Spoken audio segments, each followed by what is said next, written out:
அன்பின் சகோதர சகோதரிகளே, ஆண்டவர் இயேசு கிறிஸ்துவின் நாமத்தில் மெசஞ்சர்ஸ் ஆஃப் குட் நியூஸ் சார்பில் வாழ்த்துக்கள். ஆண்டவரின் பெரிதான கிருபையால் இயேசு கிறிஸ்துவின் பிறப்பினை நன்றியோடு நினைவு கூர்ந்து இந்த ஆண்டும் நாம் அனுசரிக்க நமக்கு கிடைத்த சிலாக்கியத்திற்காக நாம் ஆண்டவரை துதிப்போம். கிறிஸ்துவின் பிறப்பு நமக்கு எவைகளை வெளிப்படுத்துகிறது என்று நாம் மறுபடியும் ஒருமுறை சிந்திப்பது அவசியம்.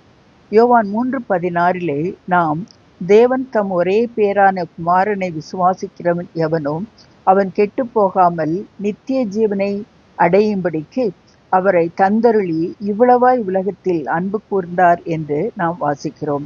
தேவனுடைய அன்பு அளவிட முடியாதது.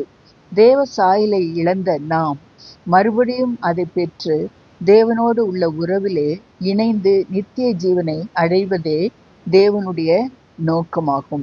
ஆண்டவர் இயேசு கிறிஸ்துவும் பிதாவின் சித்தத்தை நிறைவேற்ற தம்மை சிலுவை மரணத்திற்கு ஒப்பு கொடுத்தார். மேலும் இது கடவுளின் உன்னதமான சுயநலமற்ற கைமாறி எதிர்பாராத அன்பை வெளிப்படுத்துகிறது. ஆகவே நாமும் இயேசு கிறிஸ்துவின் அன்பை பிரதிபலிக்கிறோமா என்று நம்மை இந்த நாட்களிலே ஆராய்ந்து பார்ப்பது மிக மிக அவசியம். நாம் இயேசு கிறிஸ்து எனக்காக என்னை மீட்பதற்காக இவ்வுலகிலே பிறந்தார் என்பதை ஒவ்வொரு கிறிஸ்துமஸ் நாளிலும் நினைவு கூர்ந்து அவரோடு உள்ள உறவிலே நம்மை பலப்படுத்த வேண்டும் என்று ஆண்டவர் நம்மை அழைக்கிறார்.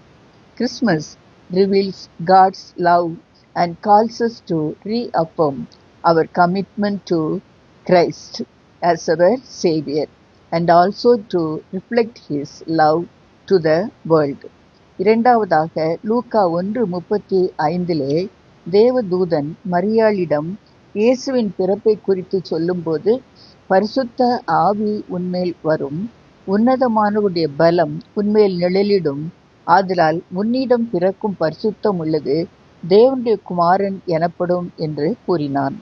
ஆகவே ஆண்டவர் பாவமில்லாதவராக பரிசுத்தராக உலகத்திலே பிறந்தார். கிறிஸ்துவின் பிறப்பு அவருடைய நாமம் தரிக்கப்பட்ட கிறிஸ்துவர்கள் என்று அழைக்கப்படுகிற நாம் பரிசுத்தமாக நம் வாழ்க்கையை வாழ ஆண்டவர் நம்மை அழைக்கிறார்.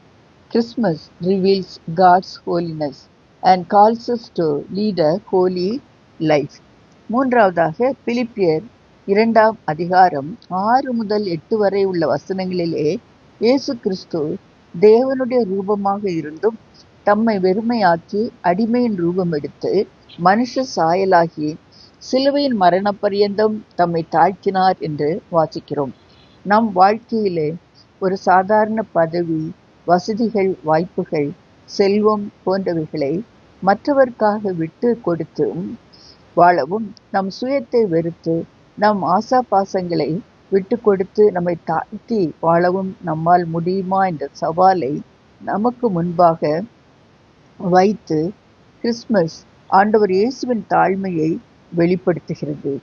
Christmas reveals God's humility and calls us to be ready to humble ourselves for the sake of others. மேலும் கிறிஸ்துமஸ் கிறிஸ்துவின் பிறப்புக்கு நன்றி செலுத்தும் வண்ணமாக நம்முடைய பதில் என்ன என்பதையும் நாம் சிந்திக்க அழைக்கிறது. யூத சமுதாயத்திலே ஒதுக்கப்பட்ட நிலையிலே இருந்த மேய்ப்பர்களுக்குத்தான் கிறிஸ்துவின் பிறப்பின் செய்தி முதலாவது அறிவிக்கப்பட்டது. ஆண்டவர் பட்சபாதம் பார்க்கிறவர் அல்ல. அனைவருக்கும் அவரின் நற்செய்தி அறிவிக்கப்படுதலும் அனைவரும் அவர் அருளும் விடுதலை வாழ்வை பெறுவதுமே அவருடைய சித்தம். கிறிஸ்துவின் பிறப்பின் செய்தி கேட்ட மேய்ப்பர் அதை முழுமையாக விசுவாசித்து உடனேயே தீவிரமாக எழுந்து வந்து இயேசுவை கண்டார்கள். அது மட்டுமல்ல, அந்த நற்செய்தியை பிரசித்தம் பண்ணினார்கள். அதை கேட்டவர்கள் யாவரும் ஆச்சரியப்பட்டார்கள் என்று நாம் லூக்கா 1 வாசிக்கிறோம். நாம் கிறிஸ்துமஸ் பண்டிகையை எத்தனையோ ஆண்டுகளாக கொண்டாடி வருகிறோம். நாம் எனக்காக கிறிஸ்து இரட்சகராக பிறந்தார் என்பதை விசுவாசிப்பதோடு மட்டும் அல்லாமல் தனிப்பட்டவர்களாக எத்தனை பேருக்கு இயேசு கிறிஸ்துதான் உலக இரட்சகர், பாவத்திலே இருந்து விடுதலை கொடுப்பவர் என்பதை அறிவித்திருக்கிறோமா என்று நம்மை ஆராய்ந்து பார்ப்போம். This Christmas calls us to take a decision to proclaim the gospel as individual to those who are in confusion in darkness and in need of peace. ஜெபிப்போம். எங்களை மீட்பதற்காக எங்களைப் போல் மனூர் எடுத்த அன்பின் ஆண்டவரே, நாங்கள் உமது அன்பையும் பரிசுத்தத்தையும் தாழ்மையும் பின்பற்றி வாழ்வதோடு நீர் உலக இரட்சகர் என்பதை அறிவிக்க எங்களுக்கு உமது கிருபையை தாரும். ஆமேன்.